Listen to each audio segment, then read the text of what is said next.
যেই মানুষে আমি আল্লাহ এত আদর করে বানাইলাম। আসমান আল্লাহ বানাইছেন কুন ফায়াকুন বইলা, ফেরেশতা আল্লাহ বানাইছেন কুন ফায়াকুন বইলা, জমিন আল্লাহ বানাইছেন কুন ফায়াকুন বইলা, কিন্তু আমারে আপনারে আল্লাহ পাক কুন ফায়াকুন বইলা বানায় নাই। আমাকে আপনাকে যখন আল্লাহ বানাইছে, খালাকতু বিয়াদাইয়া, আল্লাহ বলে আমি আমার নিজের হাত দিয়া বান্দা বান্দিরে বানাইছি। কারণ এই চেহারার মধ্যে এত দামি কপাল, ওই কপাল দিয়া বান্দা আমার কুদরতি কদমে সেজদা দিবে। এই কপালটার এত দাম, এই কপাল কুন ফায়াকুন বললে হয় না, এই কপাল ফেরেশতাদের হাতে বানাইলেও হয় না, আমি আল্লাহ নিজের হাতে বানাইছি। আমার মাওলার কুদরত তাকায় দেখো, কেমন সুন্দর সাতটা আসমান আল্লাহ টানায় রাখছেন।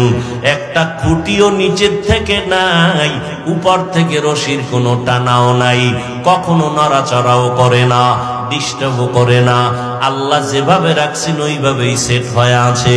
ও আল্লাহর বান্দারা, এই আসমান আর সাতটা জমিন আল্লাহ বানাইছেন ফি সিত্তাতি আইয়াম, মাত্র 6 দিনে। কয় দিন? আর তোমার আমার মতো বান্দা বান্দি, এক ফোঁটা পানির থেকে আল্লাহ বানাইছেন মায়ের গর্ভে ফেরেশতারে ওয়ার্কার বানাইয়া।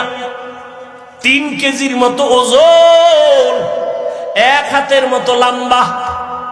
এই বান্দাটারে বানাইতে কয় মিনিট লাগে? বেশি লাগে? কিন্তু তাকাইয়া দেখো, এত বিশাল আসমান, 7টা জমিন আল্লাহ বানাইছেন 6 দিন। আর তোমার মতো আমার মতো বান্দাটারে 1 ফোঁটা পানির থেকে আল্লাহ বানাইতে সময় লাগাইছেন 6 মাসের মতো। সুবহানাল্লাহ। কয় মাসের মতো? কারণ কি?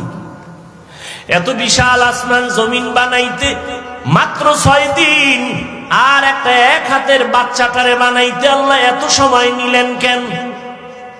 অফি আনফুসিকুম আফালা তুবসিরুন। একটু নিজেকে নিয়ে ভাবো। আহলুল্লাহ যারা, ওলিয়া উলিয়া যারা, তারা বলেন মান আরাফা নাফসাহু ফাকাদ আরাফা রাব্বাহ।